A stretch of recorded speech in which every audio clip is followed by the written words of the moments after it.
అమ్మ పాఠాలకు స్వాగతం.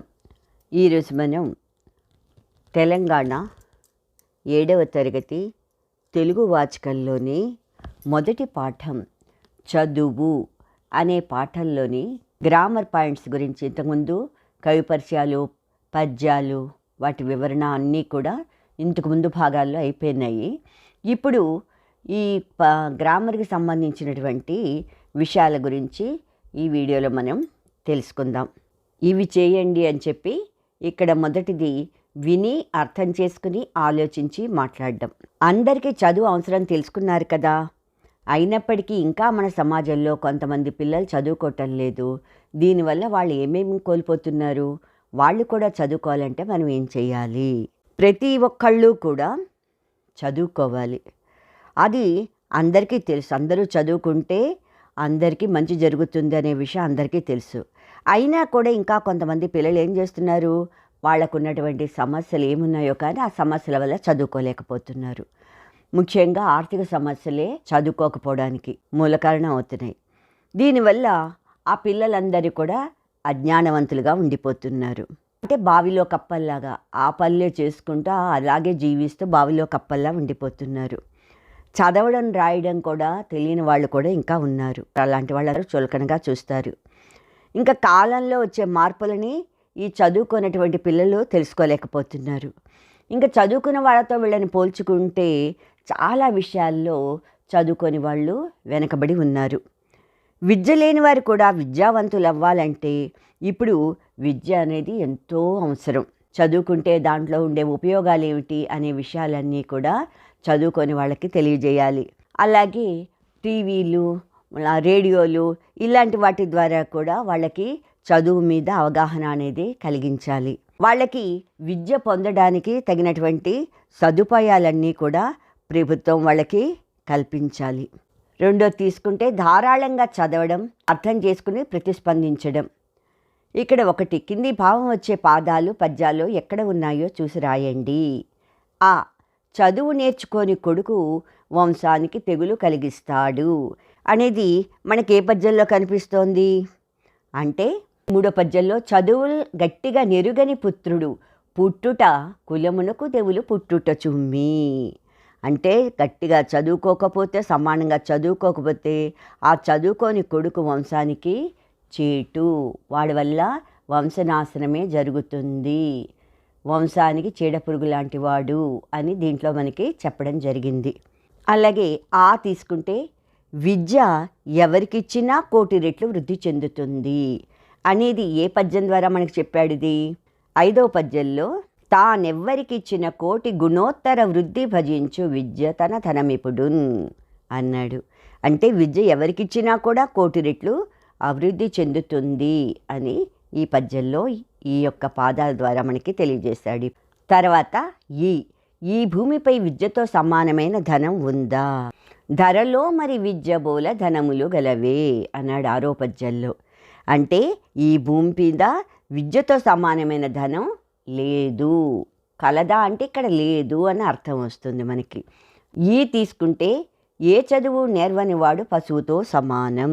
ఈ భావం ఏ పద్యంలో ఉంది చూడండి. ఏ విద్యలు నేరడేని పశువే ఎగుగాదే గణించి చూచినన్ అన్నాడు. అంటే ఏ విద్యలు నేర్చుకోకపోతే అలాంటి వాడు పశువుతో సమానం అనే భావం వస్తుంది. రెండోది తీసుకుంటే కింది పద్యాన్ని చదవండి, భావం రాయండి అన్నాడు. ఇది పోతన రచించినటువంటి భాగవతంలో ఉండేటటువంటి పద్యం. చదువని వాడు అజ్ఞుండగు చదివిన సద్వివేక చతురత కల్గున్ చదువగవలయును జనులకు చదివించత నార్యులొద్ద చదువుము తండ్రి. చదువని వాడు అజ్ఞుండగు, చదవకపోతే వాడు అజ్ఞానం లేనివాడు అవుతాడు. చదివిన సద్వివేక చతురత కల్గున్, చదువుకుంటే మంచేదో చెడేదో తెలుస్తుంది. కాబట్టి చదువగవలయును జనులకు, జనులందరూ కూడా చక్కగా చదువుకోవాలి. చదివించదారులొద్ద చదువుము తండ్రి. ఇక్కడ తండ్రి అంటే ఓ కుమారా. తండ్రి అయినటువంటి హిరణ్యకశిపుడు అంటున్నాడు కొడుకుతోటి, ఓ కుమారా చదివించదారులొద్ద చదువుము. నిన్ను చక్కటి గురువు దగ్గర, నిన్ను శ్రేష్ఠుడైనటువంటి గురువు దగ్గర చేరుస్తాను, నువ్వు చక్కగా చదువుకో అని చెప్తాడనమాట. 3వది తీసుకుంటే స్వీయ రచన. క్రింది ప్రశ్నలకు 5 వాక్యాల్లో జవాబులు రాయండి అన్నాడు. ఆ, చదువు నేర్వని వారిని కవి వీటితో పోల్చాడు. చదువుకోని వాణ్ణి కవి నిశ్చలంగా ఉండే జలాశయంతో పోల్చాడు. అంటే నిశ్చలంగా ఉండే జలాశయం ఎలా అయితే ఉంటుందో చదువుకోని వాడికి కూడా జడులాగా అలాగే ఉంటాడు అని చెప్పాడు. తర్వాత చక్కటి రూపం ఉన్నా కూడా సువాసనలు వెదజల్లలేని మోదుగు పువ్వు ఎలాంటిదో చదువుకోకపోతే వీడు కూడా అవివేకి అలాగే ఉంటాడు, మోదుగు పువ్వుతో సమానము అన్నాడు. అలాగే చదువుకొని వాళ్ళు పశువులతో సమానం, భూమి మీద తోక కొమ్ములు లేక తిరుగుతూ ఉన్నటువంటి ఎద్దుతో సమానం అని చెప్పి చదువుకొని వాడిని ఎద్దుతో పోల్చి చెప్పాడు. ఇలాగా జలాశయంతో చీడ పురుగులాగా, మోదుగు పువ్వుతోటి, పశువుతోటి చదువుకొని వాడిని కవి పోల్చి చెప్పడం జరిగింది. ఆ త్రివిక్రమునికి చదువు పట్ల గల భావాలు ఎలాంటివి? త్రివిక్రమునికి చదువుకుంటే సంతోషం కలుగుతుంది అనేది భావం.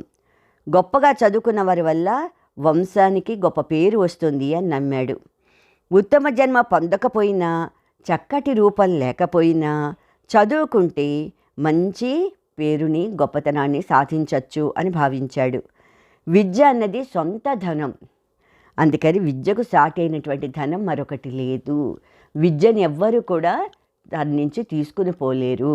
ఎవరికైనా విద్యని దానం చేసినా కూడా మరింతగా అభివృద్ధి చెందుతుంది అనేది త్రివిక్రముడికి చదువు మీద ఉన్నటువంటి భావం అన్నమాట. ఈ కమలాకరుని స్వభావం ఎటువంటిది? కమలాకరుడు ఎలా ఉండేవాడు? మొదట చాలా అవివేకిగా ఉండేవాడు. పేరుకు తగ్గట్టుగానే జడాశయంలో జడుగా ఉండేవాడు. అంటే జలాశయంలో నీరు ఎలా అయితే కదలకుండా మెదలకుండా ఉంటుందో అలాగే స్తబ్దంగా ఉండిపోయేవాడు కమలాకరుడు. అయితే అలాంటి వాడు తండ్రి మందలించినప్పుడు కోపం తెచ్చుకోకుండా పౌరుషం తెచ్చుకుని దాన్ని చెప్పినటువంటి మాటల్ని ప్రేరణగా తీసుకుని తండ్రి మాటలకు విలువ ఇచ్చి తను దూర ప్రాంతాలకు వెళ్ళిపోయి అక్కడ చదువులు మిగిలిన కళలన్నీ నేర్చుకుని వచ్చాడు. అంటే కోపం లేదు అతనికి. ప్రోత్సహించే రీతిలో ఏ విషయాన్ని ఎవరేం చెప్పినా కూడా అర్థం చేసుకునే స్వభావం ఉండాలి. ఆ అర్థం చేసుకునే స్వభావం ఈ కమలాకరుడికి ఉంది అనే విషయం మనకు అర్థమవుతుంది. అందుకే కమలాకరుడు పట్టుదలతో ఎన్నో విద్యలు నేర్చుకున్నాడు, లోకజ్ఞానాన్ని పొందాడు, తల్లిదండ్రులను, గురువులను అందరినీ సంతోషపెట్టే స్వభావం కలిగిన వాడిగా మనకు అర్థమవుతోందనమాట. ఈ తీసుకుంటే చదువు రాకపోతే ఏ కష్టాలు కలుగుతాయో ఊహించి రాయండి. చదువు రాకపోతే ఏ విషయంలో అయినా సరే తెలివిగా ఉండలేము, ఆదర్శవంతంగా మనం ప్రవర్తించలేము. సమాజంలో గౌరవం ఉంటుందా?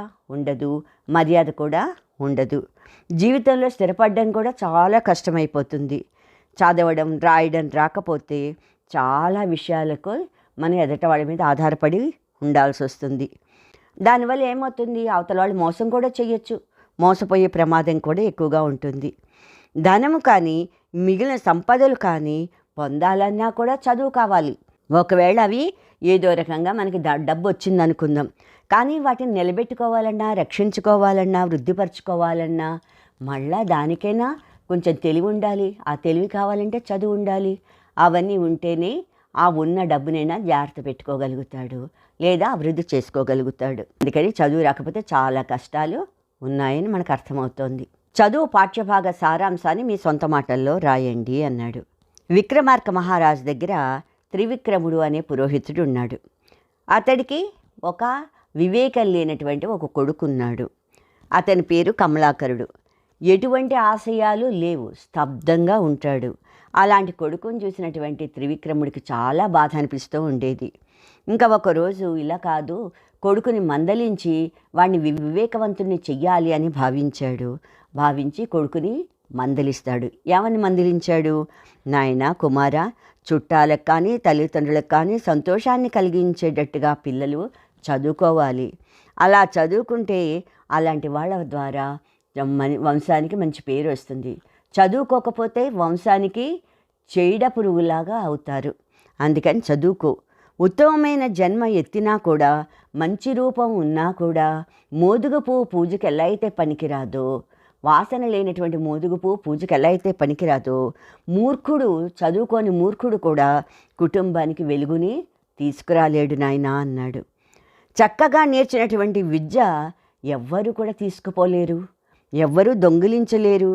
మనం ఎవరికైనా ఒకవేళ దాన్ని ఇవ్వాలనుకున్నా, విద్యను ఎవరికైనా దానం చేయాలనుకున్నా కూడా అది ఇంకా ఇంకా కోటి రెట్లు పెరుగుతుందే తప్ప ఎట్టి పరిస్థితుల్లోనూ విద్యాధనం తరిగిపోవడం అనేది ఉండదు.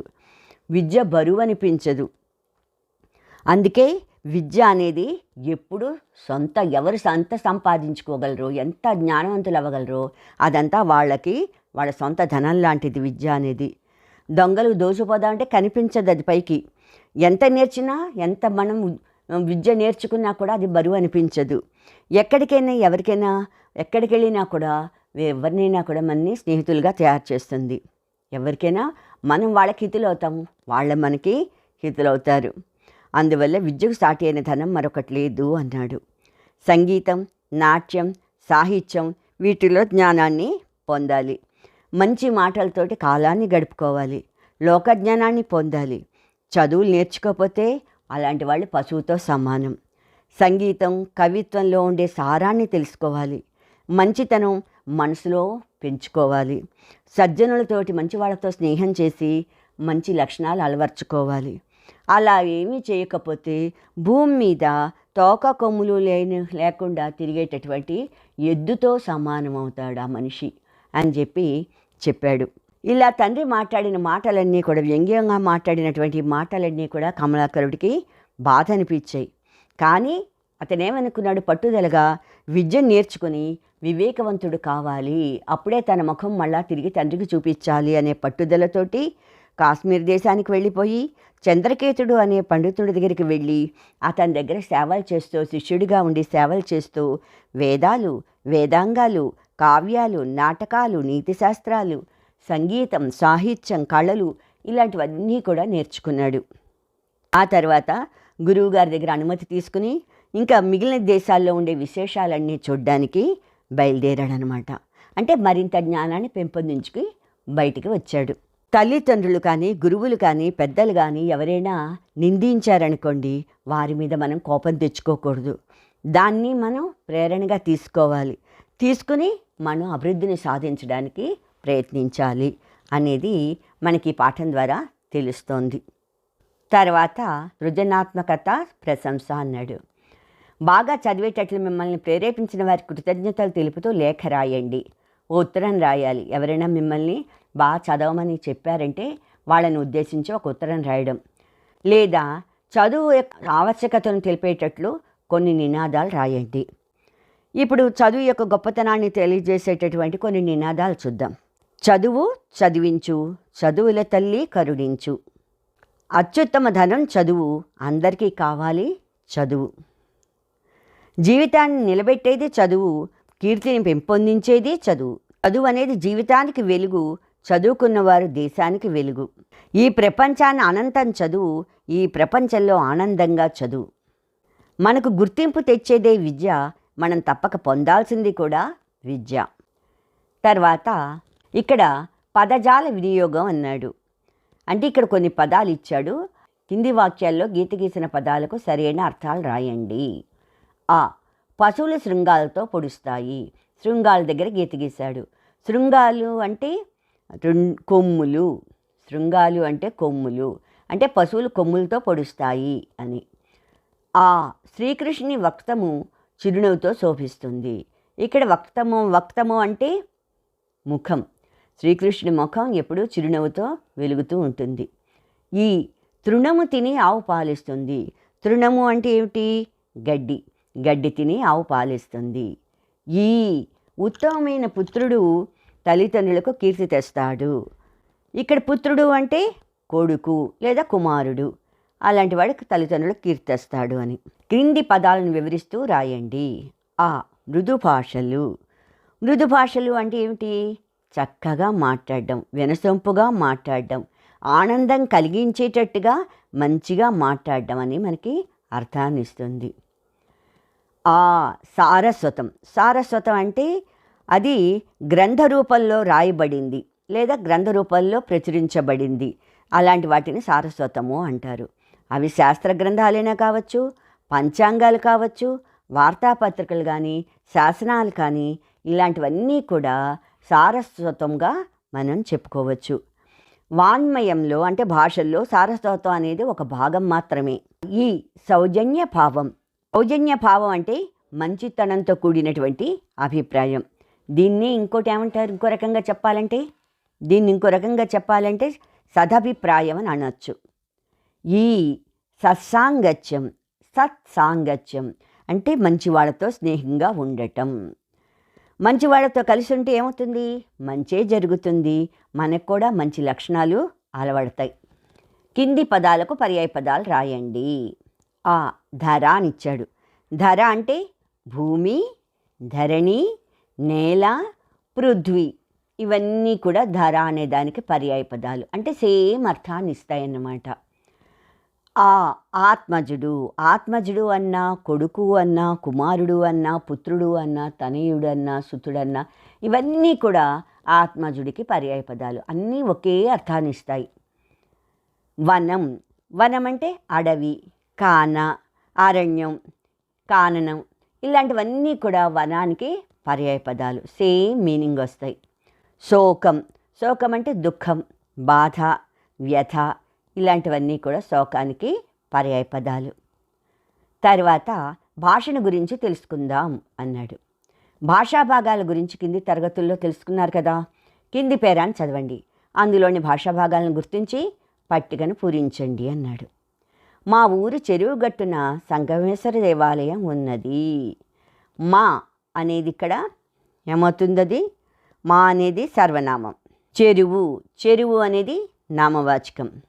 సంగమేశ్వర దేవాలయం అది కూడా నామవాచకం. ఉంది అనేది క్రియ. పచ్చని విశేషణం, అంటే ప్రకృతి ఎలా ఉంది, పచ్చగా ఉంది అని చెప్పాడు కనుక పచ్చని అనేది విశేషణం. ముఖ్యంగా నామవాచకం అంటే ఏమిటి, పేరులను తెలియజేసేది నామవాచకం. సర్వనామము అంటే ఆ పేరుకు బదులుగా వాడేది. ఊరు పేరు చెప్పకుండా మా అని వాడాడు, అందుకని సర్వనామం అయింది. చెరువు అన్నాడు, చెరువు అనేది నామవాచకమైంది. సంగమేశ్వర దేవాలయం అనేది పేరు, అది కూడా నామవాచకం.